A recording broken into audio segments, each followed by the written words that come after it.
الرحمن الرحيم الحمد لله رب العالمين الرحمن الرحيم مالك يوم الدين إياك نعبد وإياك نستعين اهدنا الصراط المستقيم صراط الذين أنعمت عليهم غير المغضوب عليهم ولا الضالين۔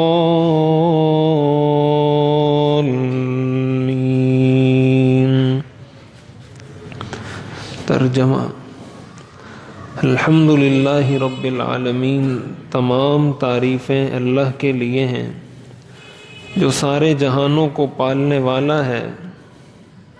الرحمن، جو سب پر مہربان ہے۔ الرحیم، نہایت رحم کرنے والا ہے۔ مالک یوم الدین، بدلے کے دن کا مالک ہے۔ ایاک نعبد، ہم تیری ہی عبادت کرتے ہیں۔ وایاک نستعین، اور تجھ ہی سے مدد مانگتے ہیں۔ اہدنا الصراط المستقیم، ہمیں سیدھے راستے کی ہدایت عطا فرما۔ صراط الذین انعمت علیہم، ان لوگوں کا راستہ جن پر تو نے انعام کیا۔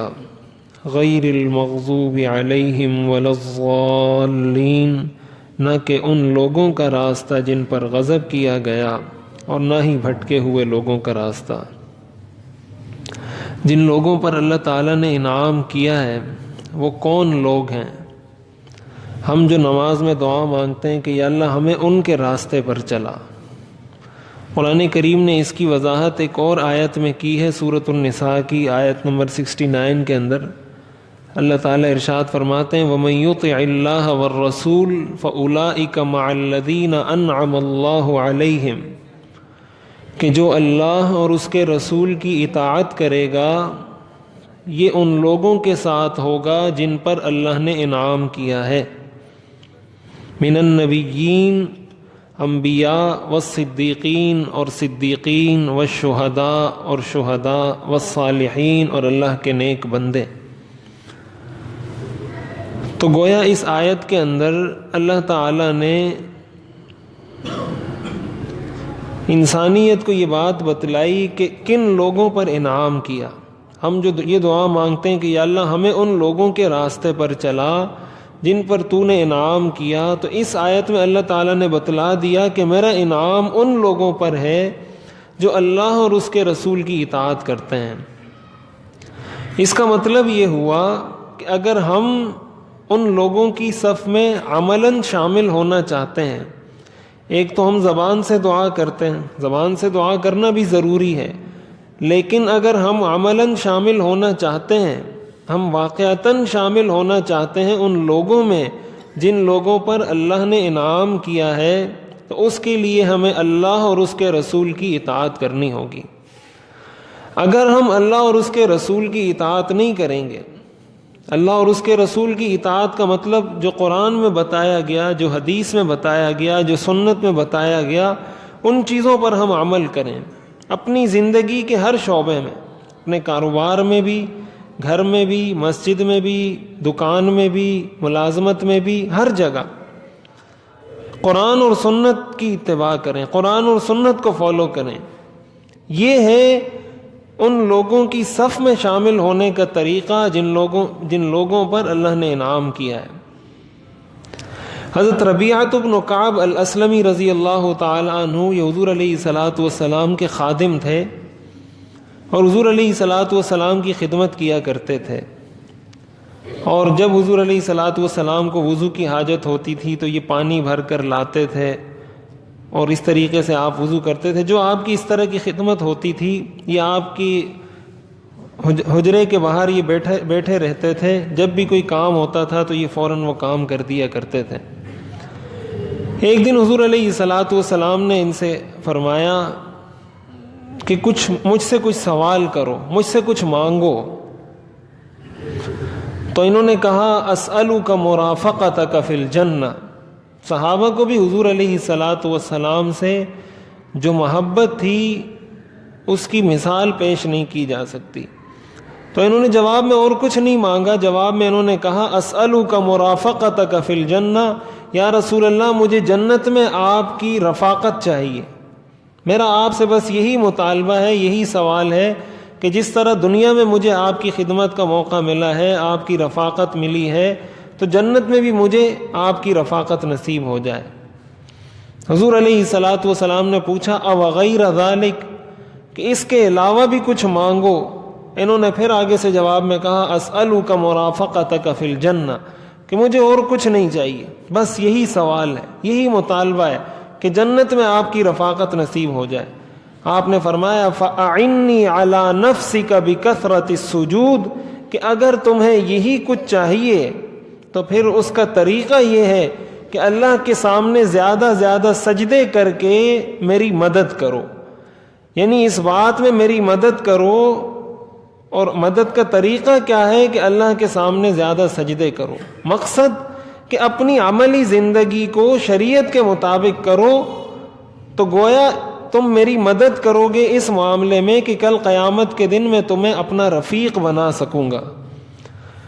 تو گویا آپ نے اس حدیث کے اندر بھی یہی اصول بتلایا کہ اگر کسی کو حضور علیہ الصلاۃ والسلام کی رفاقت چاہیے تو اس رفاقت کو، قرب کو حاصل کرنے کا طریقہ وہ اللہ اور اس کے رسول کی اطاعت ہے۔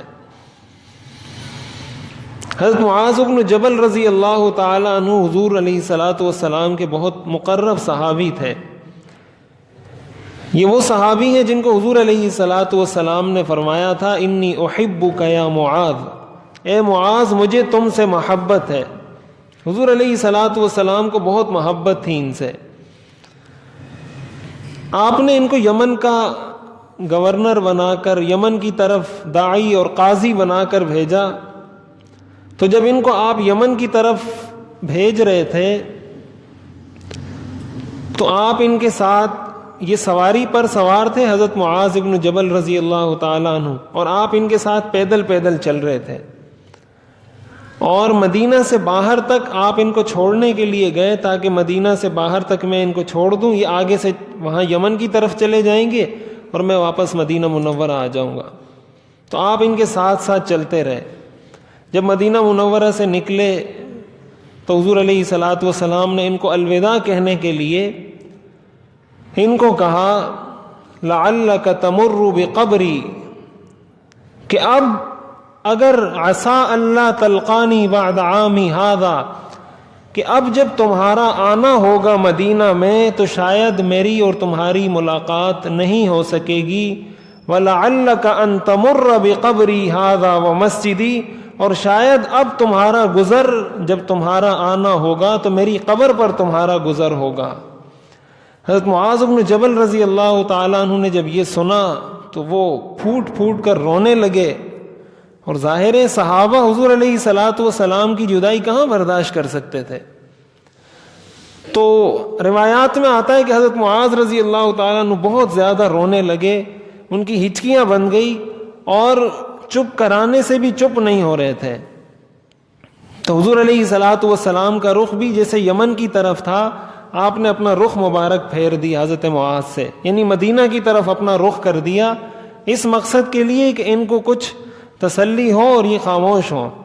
اور آپ نے مدینہ منورہ کی طرف رخ کر کے فرمایا ان اول الناس بی المتقون من کانوا وحیث کانوا، کہ قیامت کے دن میرے سب سے زیادہ قریب وہ لوگ ہوں گے جو میرے طریقے پر چلیں گے، جو میری سنتوں پر چلیں گے، وہ کوئی بھی ہو اور جہاں بھی ہو، جس قوم سے اس کا تعلق ہو، دنیا کے جس کونے میں ہو، اگر وہ میری سنت کو مان کر چلنے والا ہے، اگر وہ میرے طریقے پر چلنے والا ہے، تو قیامت کے دن وہی میرے سب سے زیادہ قریب ہوگا۔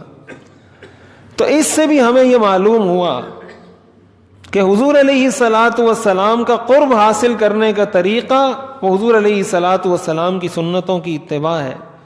حضور علیہ الصلاۃ والسلام نے ایک مرتبہ صحابہ سے ارشاد فرمایا اشتقت لاخوانی، کہ مجھے اپنے بھائیوں سے ملنے کا بہت شوق ہے۔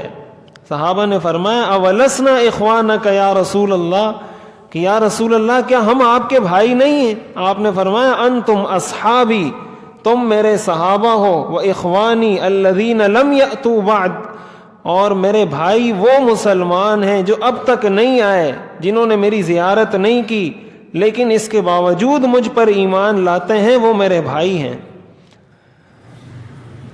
تو ان ساری روایات سے جو خلاصہ نکلتا ہے، جو نقطے کی بات سمجھ میں آتی ہے، وہ یہ کہ اگر ہم ان لوگوں میں شامل ہونا چاہتے ہیں جن پر اللہ نے انعام کیا ہے، اس کا یہی ایک طریقہ ہے، قل ان کنتم تحبون اللہ فاتبعونی یحببکم اللہ، کہ اگر تم اللہ سے محبت کرتے ہو اس کا تقاضا پھر یہ ہے کہ میری اطاعت کرو، اللہ تعالیٰ تمہیں اپنا محبوب بنا دے گا۔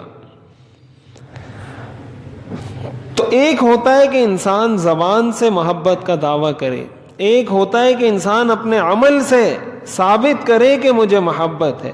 تو حقیقت میں محبت وہ محبت معتبر ہوتی ہے جس میں انسان اپنے عمل سے اپنے محبوب کی بات مان کر دکھائے۔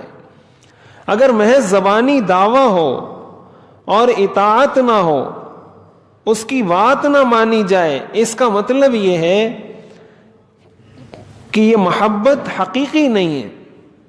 اور اس کا پتہ کب چلتا ہے؟ اس کا پتہ اس وقت چلتا ہے جب دو چیزوں کا ٹکراؤ آتا ہے۔ حافظ ابن حجر رحمۃ اللہ علیہ نے لکھا ہے کہ اس محبت کا پتہ اور اس کا معیار یہ ہے کہ جب کبھی دو چیزوں کا ٹکراؤ آ جائے، تقابل آ جائے، اب انسان کا یہ امتحان ہے کہ اگر اس کے دل میں حضور علیہ الصلاۃ والسلام کی محبت ہے تو اب یہ دیکھے کہ میں حضور علیہ الصلاۃ والسلام کی سنت کو اپناتا ہوں، قرآن و سنت کی تعلیمات میں عمل کرتا ہوں، یا پھر اپنی خواہش پر عمل کرتا ہوں۔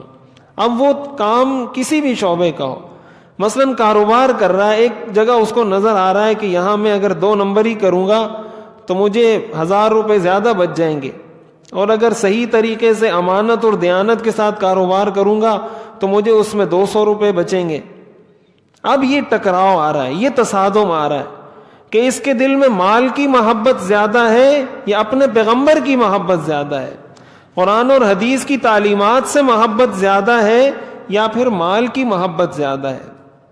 اگر ایک کام شریعت کا حکم ہے کہ یہ کام کرنا ہے، دوسری طرف معاشرہ، سوسائٹی، خاندان، قوم، قبیلے کے لوگ مخالفت کر رہے ہیں کہ یہ کام مت کرو، یا کرنے والے کا مذاق اڑا رہے ہیں، یا کسی بھی طرح اس کی حوصلہ شکنی کر رہے ہیں، دوسری طرف قرآن و سنت کا حکم ہے، اللہ اور اس کے رسول کی تعلیمات ہیں، اب یہ ٹکراؤ آئے گا کہ یہاں پر یہ معاشرے کو قبول کرتا ہے، معاشرے کی بات کو مانتا ہے، خاندان کی بات کو مانتا ہے، یا اسلامی تعلیمات کو مانتا ہے۔ یہی معاملہ زندگی کے ہر شعبے میں، چاہے وہ ملازمت ہو، کاروبار ہو، گھر کی زندگی ہو، باہر کی زندگی ہو، انسان جو بھی کام کرے، جہاں بھی کرے، بس یہ ایک نقطہ اگر اس کے ذہن میں ہے کہ میں جو یہ قدم اٹھا رہا ہوں، آیا میرا یہ قدم، میرا یہ عمل، یہ قرآن اور حدیث سے متصادم تو نہیں؟ اگر قرآن اور حدیث سے متصادم ہے، اس کا مطلب یہ ہے کہ اس نے قرآن اور حدیث کو ثانوی حیثیت دی ہے، اور جس چیز کو بھی یہ ترجیح دے رہا ہے، سوسائٹی کو دے رہا ہے، معاشرے کو دے رہا ہے، خاندان کو دے رہا ہے، کاروبار کو دے رہا ہے، پیسے کو دے رہا ہے، اس کا مطلب اس چیز کو اس نے اولین درجے پر رکھا، پہلی ترجیح بنایا، اور قرآن اور حدیث کو اس نے اپنی دوسری ترجیح بنایا۔ تو یہ معیار ہے، لا یؤمن احدکم حتی اکون احب الیہ من والدہ وولدہ والناس اجمعین۔ آپ نے فرمایا تم میں سے کوئی اس وقت تک مومن نہیں ہو سکتا جب تک میں اس کی نظر میں اس کی اولاد، اس کے والدین اور دنیا کی ہر چیز سے زیادہ محبوب نہ بن جاؤں۔ لا یؤمن احدکم حتی یکون ہواہ تبعا لما جئت بہ۔ تم میں سے کوئی شخص اس وقت تک مومن نہیں ہو سکتا جب تک وہ اپنی خواہشات کو میرے لائے ہوئے دین کے مطابق نہ کر لے۔ تو ہم نے اپنی خواہشات کے رخ کو موڑنا ہے اسلام کی طرف۔ اپنی خواہشات کو تابع بنانا ہے اسلام کے، اسلام کو اپنی خواہشات کے تابع نہیں بنانا۔ ہمارے ہاں یہ بہت بڑی ایک غلطی ہم سے ہوتی ہے کہ ہم اسلام کو اپنی خواہشات کے مطابق ڈھالنا شروع کر دیتے ہیں۔ کسی کو اگر کہا جائے کہ یہ کام کرو یا یہ کام نہ کرو تو وہ آگے سے جواب میں کہتا ہے کہ یہ اسلام کیا اسی میں رکھا ہوا ہے، سارا کا سارا اسلام اسی چیز میں رکھا ہوا ہے۔ اب یہ دین سے فرار کا ایک رستہ ہے، گویا انسان اپنے آپ کو ایک گناہ کر بھی رہا ہے اور اپنے آپ کو گناہگار مان بھی نہیں رہا۔ یہ وہ چیز ہے، یہ وہ معیار ہے۔ تو ہم جب یہ کہتے ہیں صراط الذین انعمت علیہم کہ یا اللہ ہمیں ان لوگوں کے راستے پر چلا جن پر تو نے انعام کیا، تو اس کے لیے ہمیں اطاعت کرنی ہوگی۔ اور آگے اللہ تعالیٰ نے فرمایا غیر المغضوب علیہم ولا الضالین کہ ان لوگوں کے راستے پر ہمیں مت چلا جن پر غضب کیا گیا اور جن پر جو لوگ گمراہ ہوئے۔ اب حدیث شریف کے اندر آتا ہے، حضرت عدی بن حاتم رضی اللہ تعالیٰ عنہ اس حدیث شریف کے راوی ہیں، مسند احمد کی روایت ہے، آپ نے فرمایا المغضوب علیہم سے مراد یہودی ہیں اور الضالین سے مراد عیسائی ہیں۔ گویا ہم نماز میں یہ دعا مانگتے ہیں کہ یا اللہ ہمیں یہودیوں کے راستے پر اور عیسائیوں کے راستے پر مت چلا۔ آپ نے حدیث میں اس کی وضاحت فرما دی، المغضوب علیہم ہم الیہود الضالین ہم النصارى، کہ مغضوب علیہم اس سے مراد قرآن میں یہودی ہیں اور الضالین اس سے مراد قرآن میں عیسائی ہیں۔ اب اس سے ہمیں یہ بات بھی معلوم ہوئی کہ ہم نماز میں یا سورہ فاتحہ پڑھتے وقت یہ دعا کرتے ہیں کہ یا اللہ ہمیں یہودی اور عیسائیوں کے راستے پر مت چلانا۔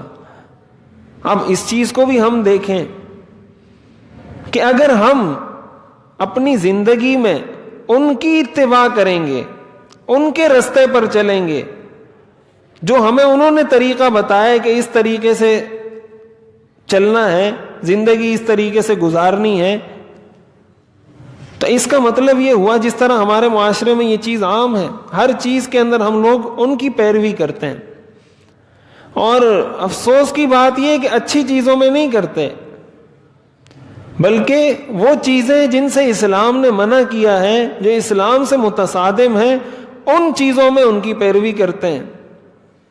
اور دعا ہم مانگتے ہیں غیر المغضوب علیہم ولا الضالین کہ یا اللہ ہمیں ان کے راستے پر مت چلا۔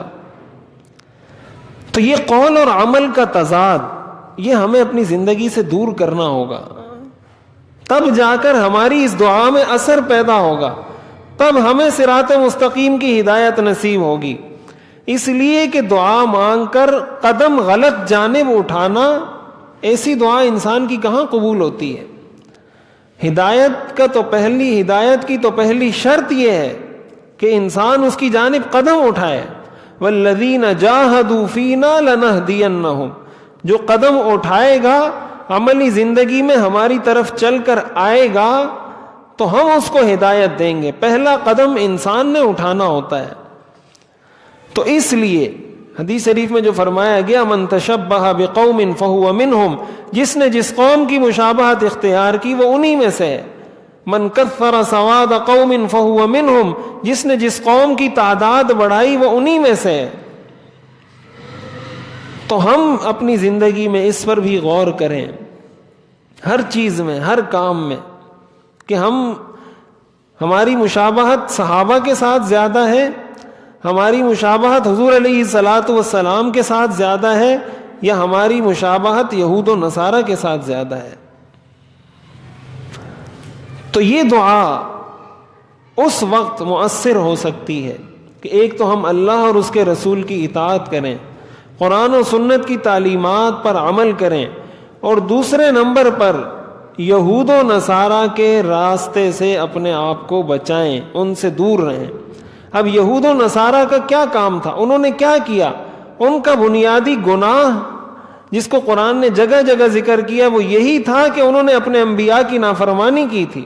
ذَلِكَ بِمَا عَصَوْا انہوں نے نافرمانی کی تھی. انبیاء کہتے تھے یہ کام یوں کرو، وہ اس کا الٹ کرتے تھے.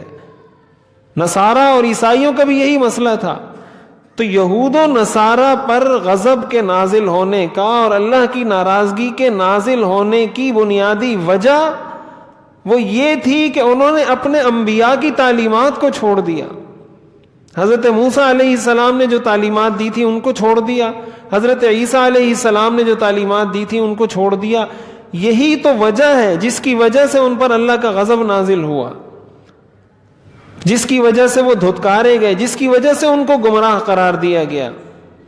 تو اگر ہم اپنے نبی کی تعلیمات کو چھوڑیں گے، ہم حضور علیہ الصلاۃ والسلام کی تعلیمات سے دور ہوں گے، سنتوں سے دور ہوں گے، تو اس کا مطلب ہم اسی رستے پر ہیں.